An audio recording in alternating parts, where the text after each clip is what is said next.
Je suis le conteur de l'ombre, et aujourd'hui, je vais vous raconter 3 histoires qui vous empêcheront de dormir. Le village oublié. Il existe un village que personne ne peut visiter, un endroit que même les cartes refusent de montrer. Si tu y vas, tu risques de ne jamais en revenir. Antoine aimait les routes inconnues, les routes où l'on ne retrouve ni panneaux, ni indications. C'est ainsi qu'un soir d'automne, le vent froid sifflant entre les arbres, il trouva un chemin étroit, à peine visible, s'enfonçant dans une forêt dense. Le ciel était gris, chargé de nuages, et l'air sentait l'humus et la pluie. Au bout de la route, comme surgissant de nulle part, il aperçut un village. Les maisons étaient anciennes, aux toits penchés, aux volets usés par le temps. Tout semblait normal, à première vue. Mais quelque chose clochait. Les rues étaient désertes, le silence, trop intense. Même le vent semblait hésiter à passer entre les arbres, comme s'il craignait de déranger ce lieu. Il s'avança prudemment. Chaque pas sur le pavé irrégulier résonnait comme un tambour dans la nuit. Aucune lumière n'éclairait les fenêtres. Pourtant, les maisons semblaient habitées. Il frappa à la première porte. Rien, pas de réponse. Seulement un souffle froid qui s'infiltra dans ses vêtements. Le long de son dos, il continua à explorer la place centrale. Une fontaine asséchée trônait au milieu, son bassin couvert de feuilles mortes. En tendant l'oreille, il crut entendre un murmure. Mais il se trompait sûrement. Ce n'était que le vent, ou pas. Alors qu'il tournait la tête, il vit une silhouette au loin. Un enfant, immobile, debout à l'ombre d'une ruelle. Antoine cligna des yeux. L'enfant n'était plus là. Tu n'aurais pas dû venir ici. La voix semblait provenir de nulle part et de partout à la fois. Antoine sentit un frisson glacé parcourir sa colonne vertébrale. Il voulait fuir, mais ses jambes refusaient d'obéir. Les maisons autour de lui semblaient bouger subtilement lorsqu'il marchait. Les volets frémissaient. Chaque fois qu'il regardait une ruelle, elle s'étendait, s'étirait, comme si le village entier s'ajustait pour le retenir. Il décida de continuer. Plus il s'avança, plus le silence devenait oppressant. Puis il entendit des pas légers, presque inaudibles, venant derrière lui. Il se retourna. Rien. Mais le silence n'était plus le même. Le vent, les branches, tout semblait animé, comme si le village respirait autour de lui. Antoine tenta de crier. Sa voix mourut dans sa gorge. Il sentit une présence glisser autour de lui, sans jamais se montrer vraiment, et à chaque pas, les ombres semblaient se rapprocher. Il voyait des visages pressés contre les fenêtres, muets, immobiles, mais effrayants. D'autres souriaient d'un rictus figé et cruel. Il cherchait une issue, une rue menant à la forêt, mais chaque ruelle qu'il empruntait le ramenait à la place centrale. Comme si le village s'était transformé en labyrinthe.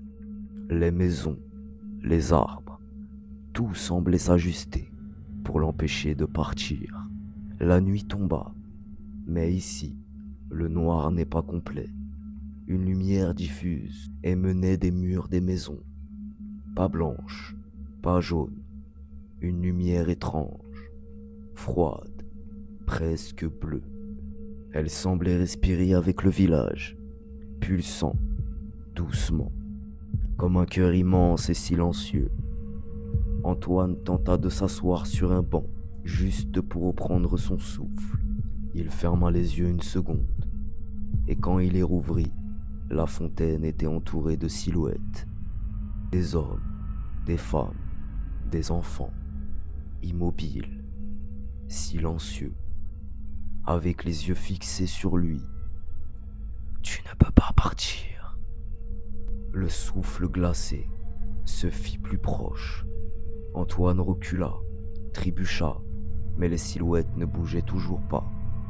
Et pourtant, il sentait qu'elles étaient là, partout autour de lui, prêtes à l'envelopper. Il se leva et courut. Le pavé semblait s'étirer sous ses pieds. Les ruelles s'allongeaient à l'infini. Chaque pas était un effort surhumain. Il sentait les mains invisibles effleurer son bras, son dos, comme si le village, lui-même, voulait le retenir. Il atteignit une maison au hasard, poussa la porte. Une pièce vide, un silence total. Puis un murmure, presque doux. Pourquoi résistes-tu? Ici, tout le monde reste. Antoine courut encore, trébucha sur les pavés, entendit les rires, les pleurs, les murmures. Chaque visage qu'il voyait derrière les vitres le fixait avec insistance. Le temps semblait s'étirer, et pourtant, tout se passait en une fraction de seconde. Il tenta de sortir par la forêt, mais la route avait disparu. Seul le village existait. Tout autour de lui, les ombres s'étiraient, s'approchaient. Le vent sifflait, mais il portait des voix humaines, mais mortes. Ne pars pas, reste avec nous. Et à ce moment-là, Antoine comprit, trop tard, que ce village n'était pas sur terre, que ceux qui y entraient ne sortaient jamais, que le village les retenait, nourrissait ses murs et ses ombres, qu'il ne permettait jamais à ses visiteurs de dormir, ni de rêver.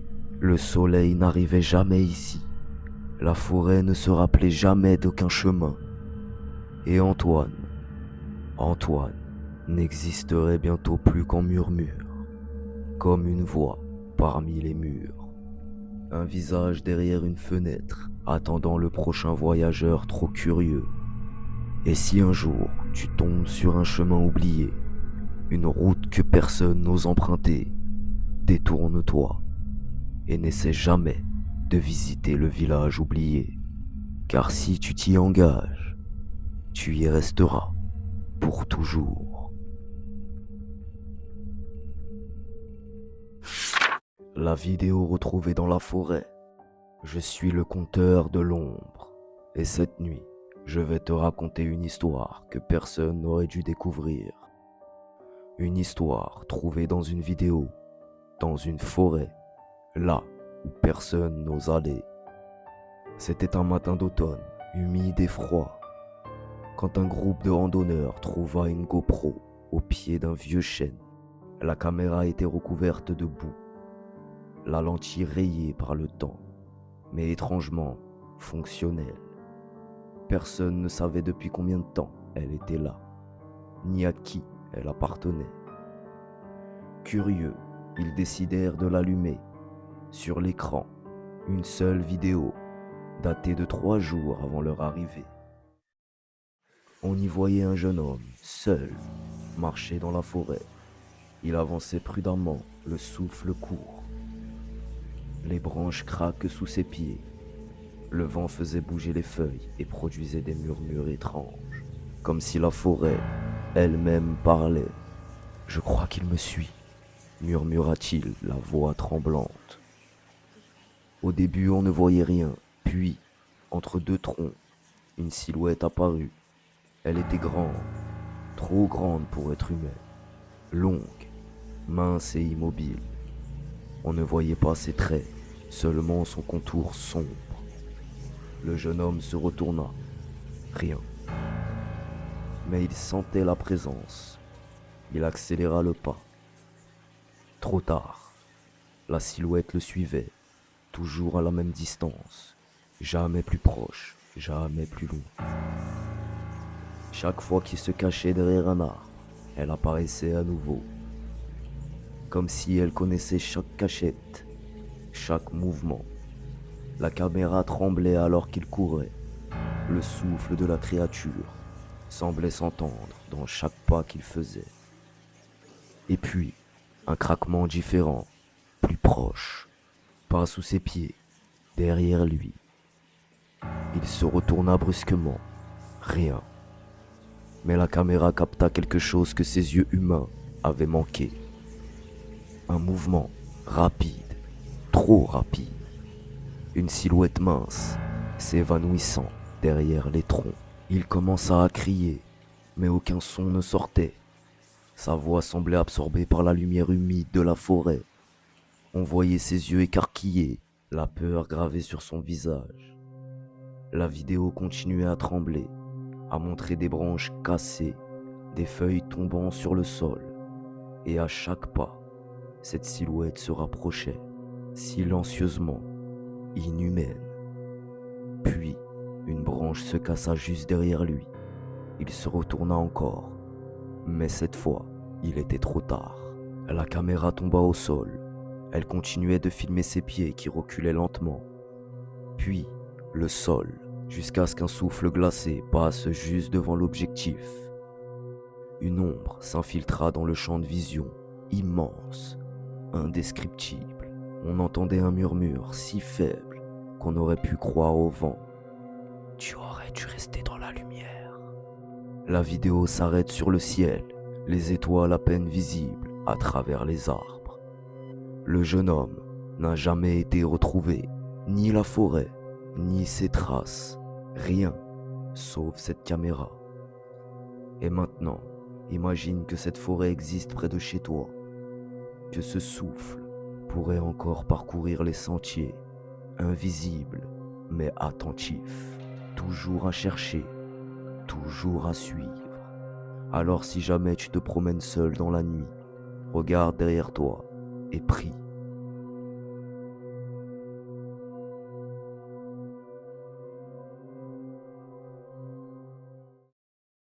Je suis le conteur de l'ombre, et cette nuit, je vais te raconter quelque chose que tu ne devrais jamais savoir, quelque chose qui se cache dans le quotidien, mais qui ne dort jamais. Léa vivait dans un petit immeuble, quelque part dans une ville qui semblait normale. Rien ne pouvait préparer une personne à ce qu'elles allaient découvrir.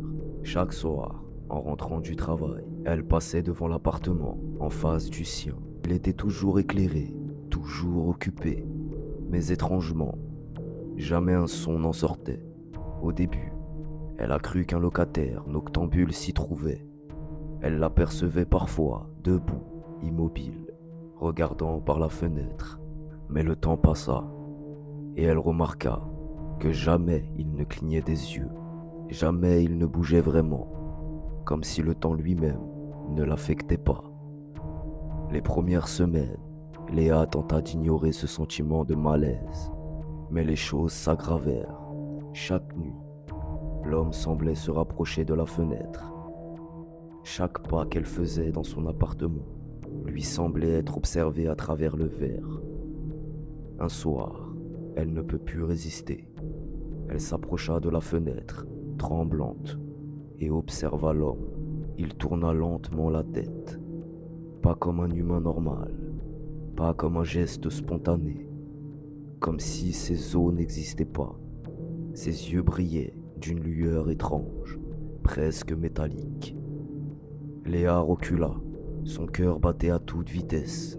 Elle sentait une sueur froide couler le long de sa colonne vertébrale. Elle passa la nuit à guetter et entendit des sons étranges, le craquement d'un plancher, alors que personne n'était là. Le souffle d'air qui ne venait d'aucune fenêtre ouverte. Et ce sourire, toujours ce sourire. Les jours suivants, elle parla au propriétaire de l'immeuble. Impossible, l'appartement est vide depuis 14 ans. Elle n'en dormit pas pendant des semaines. Puis, un événement la terrifia encore plus. Un soir, elle vit un mouvement derrière le rideau. Pas l'homme, mais une silhouette derrière lui. Quelqu'un ou quelque chose. Elle voulut crier, mais aucun son ne sortit de sa gorge. Elle se coucha, les yeux ouverts, le souffle court. Mais l'ombre semblait s'infiltrer dans son appartement. Les nuits suivantes, chaque bruit devient suspect. Chaque lumière qui vacillait la plongea dans la peur. Les ombres sur les murs semblaient bouger toutes seules. Et parfois, juste à la périphérie de sa vision, elle voyait un mouvement, une silhouette derrière la vitre, immobile, qui ne dormait jamais. Un jour, elle nota dans un carnet tout ce qu'elle voyait. Elle y écrivit: « Il sourit, toujours, il attend, et je ne peux pas fuir. » Mais une nuit, elle réalisa que ce n'était pas seulement l'homme de la fenêtre, c'était l'immeuble entier. Toutes les fenêtres, toutes les portes, même les lumières éteintes, semblaient regarder, comme si quelque chose, une conscience ancienne, observait chaque mouvement humain. Et lui, au centre, l'homme qui ne dormait jamais, semblait être le cœur de cette conscience. Elle commença à rêver de lui, pas des cauchemars traditionnels, mais des rêves où il la suivait dans la ville, dans sa maison, chaque pièce, chaque couloir, toujours debout, toujours immobile, le sourire, le regard. Elle tenta de parler à quelqu'un, mais personne ne voulait la croire. Il pensait qu'elle était fatiguée, stressée, paranoïaque. Mais elle savait. Elle savait qu'il existait, qu'il ne dormait jamais, qu'il attendait. Une nuit, Léa n'entendit pas le réveil. Elle se retourna dans le lit. Une silhouette se tenait à la fenêtre, pas à l'extérieur, mais à l'intérieur. Une silhouette sombre, haute, calme, immense. Elle chuchota, juste pour elle: « Je ne dors jamais et je t'attends. » Depuis ce soir, Léa a déménagé, mais elle raconte parfois que, dans ses rêves, elle le voit encore, toujours immobile, toujours attentif, et que même à des kilomètres de là, il veille. Alors si jamais tu passes devant un appartement éclairé, regarde 2 fois avant de tourner le regard, car peut-être quelqu'un ne dort jamais.